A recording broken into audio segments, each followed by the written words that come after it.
தாய் தமிழ் உறவுகளுக்கு வணக்கம். முதலமைச்சரை சந்திக்க விருப்பமில்லை அறிவித்தார். முதலமைச்சரை சந்திக்க விருப்பமில்லை அறிவித்தார் என்ற தலைப்பில் இந்த காணொலியை நாம் காண்கிறோம்.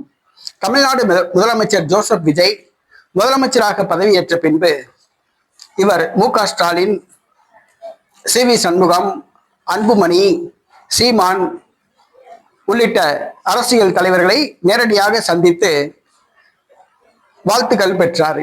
இந்த சூழ்நிலையில் பிரபல தமிழ் திரைப்பட நடிகர் ரஜினிகாந்தை சந்திக்க நேரம் கேட்டிருந்தார்.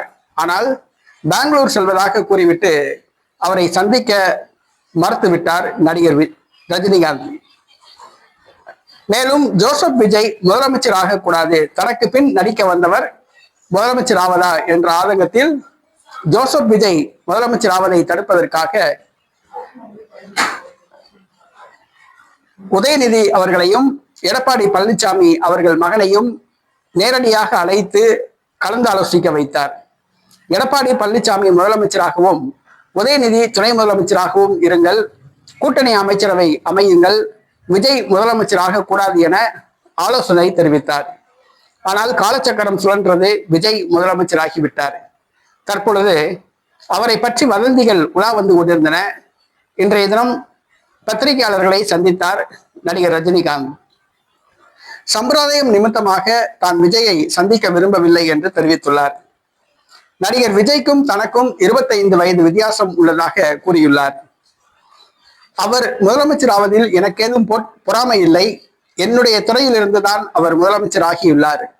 2001 தான் நினைத்திருந்தால் கட்சி ஆரம்பித்து ஆட்சியை பிடித்திருப்பேன் என்று கூறினார். செல்வி ஜெயலலிதா விரும்பியதால் அவரது பதவியேற்பு விழாவில் தான் பங்கேற்றதாக கூறியுள்ளார். மேலும் நடிகர் விஜயை தான் சந்திக்க விரும்பவில்லை என்று தெரிவித்துள்ளார். நடிகர் விஜயை முதலமைச்சர் ஆவதை ரஜினியால் ஏற்றுக்கொள்ள முடியவில்லை என்ற வதந்தி தற்பொழுது உலா வந்து கொண்டிருக்கும் பொழுது ரஜினிகாந்த் பத்திரிகையாளர்களை சந்தித்து மரியாதை நிமித்தமாக, சம்பிரதாயம் நிமித்தமாக விஜயை சந்திக்க விருப்பமில்லை என்று தெரிவித்துள்ளார். தான் அரசியலுக்கு வந்திருந்தால் 100% வெற்றி அடைந்திருப்பேன் என்று தன் ஆதங்கத்தை வெளிப்படுத்தியுள்ளார்.